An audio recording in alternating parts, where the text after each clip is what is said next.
صحیح بخاری کی پہلی روایت کو پیش کیا گیا ہے۔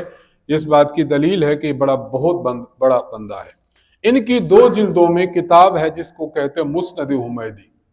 اچھا، مسند حمیدی میں حضرت عبداللہ بن زبیر المکی رحمہ اللہ، امام حمیدی رحمہ اللہ، آپ نے اپنی سند صحیح کے ساتھ روایت پیش کی ہے حضرت عبداللہ بن عمر رضی اللہ عنہ سے کہ جناب رسول اللہ صلی اللہ علیہ وسلم صرف شروع میں رفع دین کرتے تھے، اس کے بعد رکوع جاتے، رکوع سر اٹھاتے، رفع دین نہیں کرتے تھے، سجدوں میں بھی رفع دین نہیں کرتے تھے۔ دیکھیے، لوگ کہتے ہیں کہ ہمارے پاس صحیح بخاری ہے، ہم کہتے ہیں کہ ہمارے پاس صحیح بخاری کے استاد امام حمیدی کی کتاب ہے۔ شاگرد کی کتاب آپ پیش کرتے ہیں تو ہم شاگرد کے استاد کی کتاب پیش کرتے ہیں، اور استاد بھی معمولی نہیں ہے، استاد بھی وہ ہے کہ اگر امام بخاری رحمہ اللہ کو ان کے پاس روایت ملے تو پھر کسی اور سے روایت قبول نہیں کرتے۔ یہ ان کا ایک طرز عمل تھا۔ اب روایت کے الفاظ ذرا دیکھیں، اس میں وبه قال حدثنا سفیان قال حدثنا الزهري قال اخبرني سالم بن عبد الله عن ابيه قال رأيت رسول الله صلی اللہ علیہ وسلم اذا افتتح الصلاة رفع يديه حذو منكبيه۔ نبی علیہ السلام جب نماز شروع فرماتے، اور یہ روایت کون کر رہے ہیں؟ سالم بن عبداللہ اپنے والد سے۔ سالم بن عبداللہ کے والد کون ہیں؟ عبداللہ بن عمر رضی اللہ عنہ۔ تو انہوں نے کہا کہ میں نے رسول اللہ صلی اللہ علیہ وسلم کو دیکھا جب آپ نے نماز شروع فرمائی تو اپنے کندھوں تک ہاتھ کو اٹھایا، وَإِذَا أَرَادَ أَن يَرْكَعَ وَبَعْدَمَا يَرْفَعُ رَأْسَهُ مِنَ الرُّكُوعِ فَلَا يَرْفَعُ۔ جب آپ نے رکوع کا ارادہ کیا اور رکوع سے سر اٹھانے کا ارادہ کیا تب آپ نے اپنے ہاتھوں کو نہ اٹھایا۔ فَلَا يَرْفَعُ بَيْنَ السَّجْدَتَيْنِ، سجدوں میں بھی آپ نے رفع دین نہیں کیا، سجدوں میں بھی آپ نے رفع دین نہیں کیا۔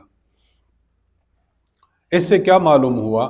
اس سے معلوم ہوا کہ رفع دین صرف شروع مقام میں۔ یہاں ایک اشکال ذرا سمجھ لیں، ایک اشکال سمجھ لیں۔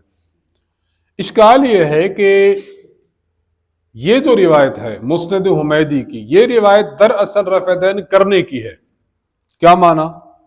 یہ جو ہے نا وَبَعْدَ مَا يَرْفَعُ رَأْسَهُ مِنَ الرُّكُوعِ، آگے فَلَا يَرْفَعُ نہیں ہے بلکہ وَلَا يَرْفَعُ، وَلَا يَرْفَعُ اور آگے وَلَا يَرْفَعُ بَيْنَ السَّجْدَتَيْنِ۔ مطلب یہ کہ نبی علیہ السلام رکوع جاتے، سر اٹھاتے رفع دین کرتے تھے اور سجدوں میں نہیں کرتے تھے۔ غیر مقلدین حضرات کا کہنا یہ ہے کہ یہ جو مسند حمیدی چھاپی ہے مولانا حبیب الرحمن اعظمی صاحب رحمہ اللہ نے، یہ دیوبندیوں کی تحریف ہے، محرف لوگ ہیں۔ اصل میں یہ رفع دین نہ کرنے کی روایت نہیں بلکہ رفع دین کرنے کی روایت تھی، انہوں نے تحریف کر کے رفع دین نہ کرنے کے بنا دیا۔ تو جب آپ تحریف کر کے لوگوں کے سامنے روایت پیش کریں تو کیسے قابل قبول ہوگی؟ یہ ان کا اشکال ہے۔ جواب ذرا سمجھے، دیکھیے ہم ایک اصول جو ابھی عرض کیا آپ سے، امام بخاری رحمہ اللہ کو اگر کوئی روایت ان سے ملتی ہے تو وہ روایت قبول کر لیتے ہیں۔ اگر یہ روایت رفع دین کرنے کی ہوتی تو کہاں کڑی ہوتی؟ صحیح بخاری میں، ایسے ہوتا نا۔ لیکن امام بخاری رحمہ اللہ نے اپنے دیگر اساتذہ سے تو حضرت ابن عمر رضی اللہ عنہ کی روایت کو ذکر کیا، حمیدی سے ذکر نہیں کیا، جو اس بات کی دلیل ہے کہ حمیدی کی روایت یہ رفع دین کرنے کی نہیں ہے بلکہ رفع دین نہ کرنے کی۔ امام بخاری مثلا ذکر کر رہے ہیں رفع دین کرنے کی روایت، حمیدی کے پاس اگر رفع دین کرنے کی ہوتی تو کہاں پیش کرتے؟ بخاری میں پیش کرتے، لیکن بخاری میں حمیدی سے رفع دین کرنے کی روایت نہیں ہے۔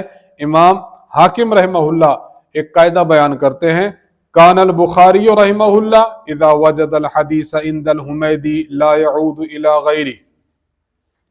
جب امام بخاری رحمہ اللہ کو امام حمیدی کے پاس حدیث ملتی ہے تو پھر کسی اور کی طرف نہیں جاتے۔ معلوم ہوا ان کے پاس اگر رفع دین کرنے کی روایت ملتی تو امام بخاری صحیح بخاری میں لاتے۔ نہ لانا اس بات کی دلیل ہے کہ حمیدی کی روایت ترک رفع دین کی ہے، رفع دین کرنے کی نہیں ہے، نمبر 1۔ نمبر 2، دوسری اور اہم بات ذرا آپ نے سمجھنی ہے، دلیل نمبر 9 پر آئیں ذرا، دلیل نمبر 9۔